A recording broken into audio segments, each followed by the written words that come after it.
But now here comes the stunning twist. Cognition, which is another AI company in the cogen space, announced Monday that it would acquire the remainder of Windsurf, including its 250 employees and 7 million monthly subscription revenue to bolster its dev and coding agent and competition from other, cogen tools like Anthropic, Cursor, AWS new Kiro IDE. And this move was done pretty quickly, right? Potentially stock-based, who knows? And it really is trying to create a competitor with a complete AI coding solution for enterprises like JP Morgan Chase, where Windsurf employees were really unsure about their unvested shares. That was the big thing. Google has signed a landmark $3 billion deal with Brookfield to secure up to 3 gigawatts of U.S. hydropower over 20 years, the largest corporate hydroelectricity pact ever. And today, Oracle announced they're going to invest $3 billion in Germany and the Netherlands over 5 years to expand its AI and cloud infrastructure, et cetera. And that implies. So back to Zuck's comments, look at these numbers being thrown around like they're just nickels.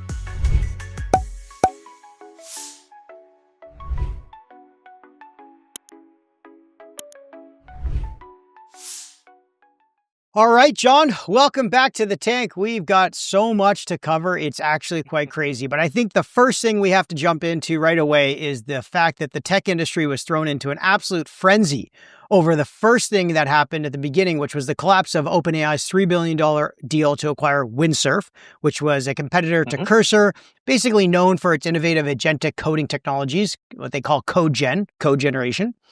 This was originally reported by TechCrunch. The deal unraveled basically due to the contractual conflict with Microsoft, which holds exclusive rights to OpenAI's intellectual property and refused to exclude Windsurf, leading to delays and basically the abandonment of the original deal. Then comes Google DeepMind swooping in to capitalize with a $2.4 billion licensing and hiring deal for Windsurf's CEO, a co-founder, and key research and development staff, marking the 7th AI deal in 15 months following Microsoft's Inflection AI and Meta's $15 billion Scale AI stake. Now here comes the twist, though, okay? So everyone was up in arms that there was this deal that Google was going to basically extrapolate all of the top talent and the IP to basically circumvent the regulatory issues, which are, we can get into that, which is long cycle for approval on a deal of this size, right? So HSR, Hart-Scott-Rodino Act, basically is what it needs. Any deal that I believe is like above 125 million or something to get approved by the government. This could take, anytime 12 months to more. And this is what caused like the Figma deal to unravel with Adobe, things like that. So all these AI companies who are trying to move so fast, they need to make, deals happen quickly. And the way they do it is through these structured, acqui-hires or whatever. But the problem is you have to leave the company that they're acquiring still operating for at least 2 years. And what happens to all the employees? Well, they get screwed over. And there was this whole conversation online about how could you stab your early employees in the back. I'll pause there, John, and just see what you think about it before we jump into the newest news that came out on Monday with Cognition finally swooping in to acquire the remainder of Windsurf. Yeah. I have more questions and answers on this one. My head exploded on this saga. So let's take the pieces apart. Number one, the regulatory issue. So no discussion what it really is. How many businesses in the United States, just in the technology sector, get acquired, over the threshold? Dozens and dozens. What makes this one here so special? Why all that? Who the hell knows? And again, I would love to hear by regulator lawyers or regulatory lawyers to actually give insight. But let's just pin that off to the side because it just feels like a very convenient excuse. Here's now the second part. So let's pretend that is a true impediment. So now you do an acquire-hire. Now that part there is not totally unique, but there's always this delicate balance that if you have a company and particularly in the technology sector where the value of the business is largely residing in the employees, if you're a shareholder of the company and then the key employees just say, you know what, I'm leaving, I'm going to cross the street because someone's going to give me hundreds of millions of dollars, you start to go, hey, hold on a minute. Is that all for you? Or should that be for all the shareholders, et cetera? So you get into this very ethical debate. These guys took it one step further, and I've not seen this. The shareholders and the key employees kind of go in there together, and although again it's murky, screw the vast majority of employees who are staying behind it. When I say screw, what we don't know is if what economics would they have had this was a normal deal and they bought the company and everyone participate. I don't know. And it's rather opaque. But here's the one thing, Matt, that I don't understand how it works. If you were to strip out, so people walk, IP assets don't. So they said this is a back-to-back licensing agreement. Where does the proceeds of a licensing disposition end up? In a company. How does those proceeds in a company get stripped out and allocated It pays directly a dividend. to? Yeah, they just pay it out as a dividend. So do they have two classes of shares? Well, what? They do a reorg probably before. I'm no lawyer, but I think they probably do a pref dividend first. Yeah, but that's minority oppression, right? So again, I'd be suing your ass off by the yin yang if you do that, right? So that's the funny issue. Whereas, where again in the acquire-hire, you just say, hey, this is not indentured servitude. I can go wherever the hell I want, and tough luck. It becomes a moral issue. So I don't think the story is ending just right here. But that's a great point. Yeah, why don't you finish off the last piece, which even made this even more bizarre? Yeah, well, just before we jump into that, but so you're making a good point. You're saying how can you basically do like a strip sale where you basically license the IP to somebody for cash. They put cash into the business, but you only pay out investors and not employees because that is minority shareholder oppression, which is a very big thing you can't just avoid. Yeah. So and everyone's in the money. Everyone's in the money. Good point. Any M&A lawyers out there, please comment on this because John and I are not experts. Okay. I want to know. And by the way, the whole moral and reputational issues that maybe no one gives a shit anymore. But Jesus, like that's just bad business. Okay, so we've got the minority oppression issue solved, but now here comes the stunning twist. Cognition, which is another AI company in the cogen space, announced Monday that it would acquire the remainder of Windsurf, including its 250 employees and 7 million monthly subscription revenue to bolster its dev and coding agent and competition from other, cogen tools like Anthropic, Cursor, AWS new Curo IDE. And this move was done pretty quickly, right? Potentially stock-based, who knows?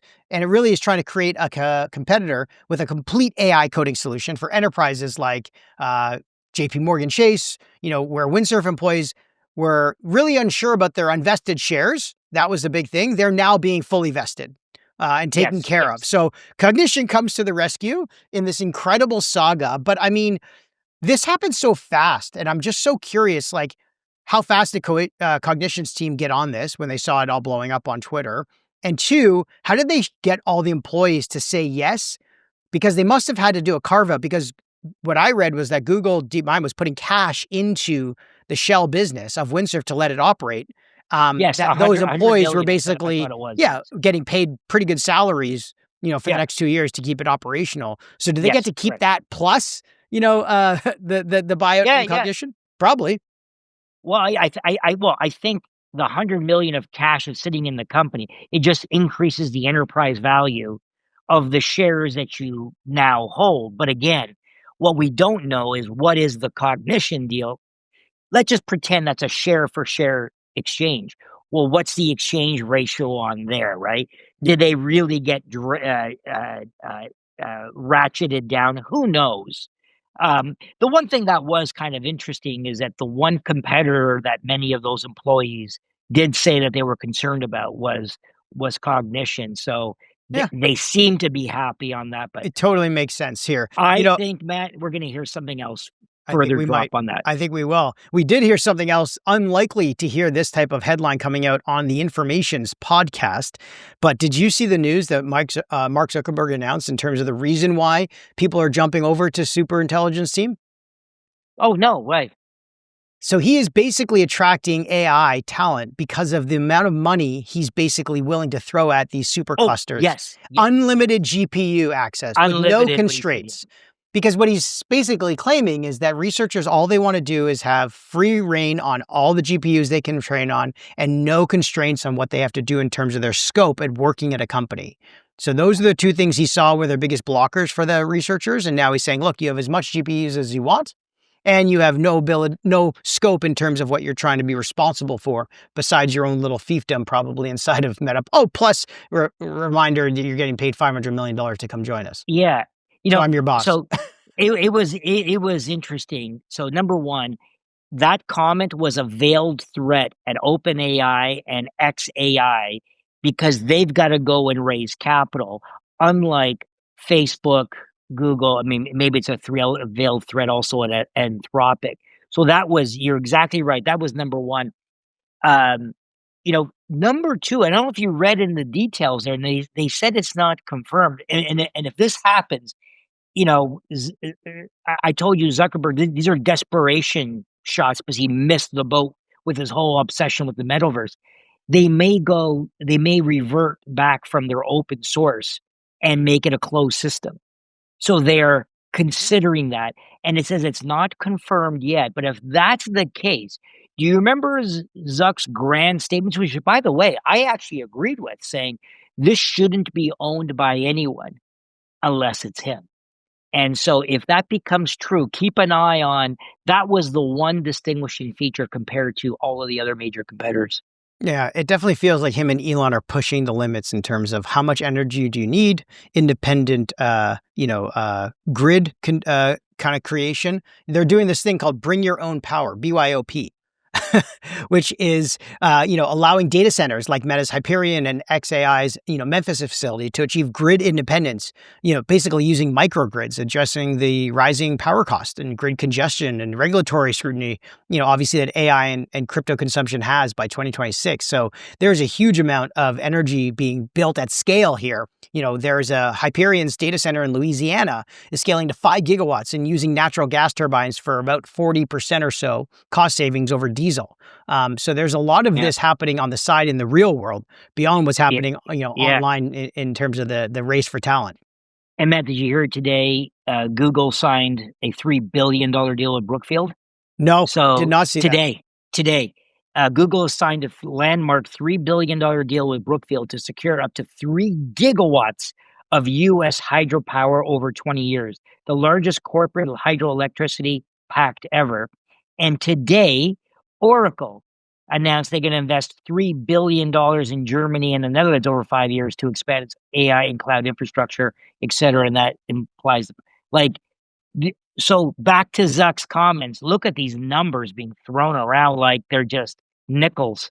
I know, John. I know. You had a comment this week on something that was a little bit off the grid, no pun intended, but it definitely is something that is taking people a bit by surprise. Why don't you tell some listeners about what's going on with the Grant Thornton debacle and how these kind of fiefdoms are created? Because a lot of people don't know how a franchise model works in the accounting practice.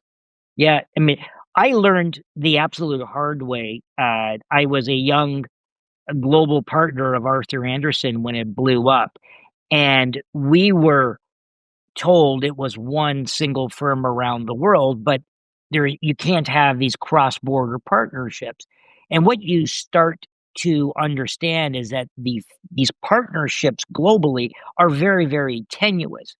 And Arthur Andersen was the strongest on that. When you look at these firms right now, it's a little bit like a franchise model. Not only are many of the firms country by country, they may be region by region in those countries. They may be office by office. They may be partner by partner. And what happens here is private equity has started this big trend, which people are talking about over the last 12 months or so, taking, very human resource intensive businesses like consulting, taxation, auditing, et cetera, and applying AI and then hopefully drive massive synergies. What it's odd is private equity has invested in Grant Thornton, U.S., and a separate PE firm has invested in Grant Thornton, the U.K. And now the two competing firms are in essence competing to basically rip apart the network, and may the first one win in terms of gobbling up the assets. But what's happening is the partners at Grant Thornton are kind of also saying, hey, wait a minute, those guys are getting rich. And we thought we had a global network, and all of a sudden that thread is being pulled, and you're going to watch. This is going to create an unraveling of this. What I think is the fifth largest or sixth largest global accounting firm, and watch this very carefully, because what private equity's got to be very careful of is those assets all walk out the door as That's well. exactly it. That's And exactly it. so, stay tuned on this. That shoe hasn't dropped yet. Yeah, I feel like they're almost like flailing a little bit here to try and create one consolidated platform by buying this German sister kind of franchise under either the UK Grant Thornton platform or the Grant Thornton Yeah. US platform. But you got to remember, like, creating one true firm and culture, as you know from your Arthur Andersen days, Yeah. you've got this unified client proposition that people love, but you've also got legacy partnership models, legacy relationships, very different cultural dynamic between the different franchises of sorts. And then in the world of AI that you're going to layer on top of this, it becomes very complicated to run this experiment Yeah. in a modern professional services-based organization where you've got half the old people kind of thinking, hey, these are my relationships. And the young people are like, yeah, but I can service them 10 times faster, 10 times cheaper. Yeah. Yeah. And Matt, think of the geopolitical overtones on this particular deal. You're a partner in Germany. Life is good, right? You're in control, etc. The Americans, maybe they pay more, and you're going to go, am I going to hand over the business that was created in Germany over 100 years to the Americans who are coming and attacking and, imposing tariffs and all this sort of stuff?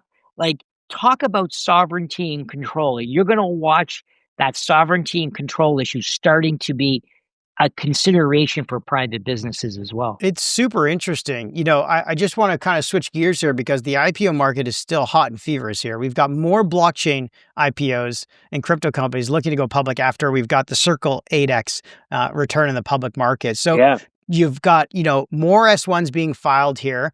Do you think there's any of the Canadian, centaurcorns, whatever they call them, $100 million revenue plus businesses that can have their shine on the IPO market in the next, couple quarters, John? Or no chance? I am not aware. I'm sure there's something brewing. Now, it's funny. I'm hearing things on the crypto side in Canada from more of a funds perspective. So Grayscale is an asset manager. They filed to go public, but they're owned by the Digital Currency Group. Who else have you? Yeah. Come on. There's two that I'm aware of. Okay. But they're taking advantage specifically of Bitcoin. Right. And but on the non-crypto side, I really am not aware of anything imminent. It could be happening, but again, I don't think there's a torrent out there because the hurdle of the size just keeps on going up. And if there's private equity around that's still handing big checks, the question is, why would you do it? Yeah. I mean, listen, Bitcoin's soaring past 120,000, right? Yeah, 122 it hit. Yeah. 122 off more positive crypto fever and regulatory changes in the US. I think a lot of people are going to be following this for quite some time, John. But as always, thanks for jumping in the tank today, John. All right. Thanks, Matt.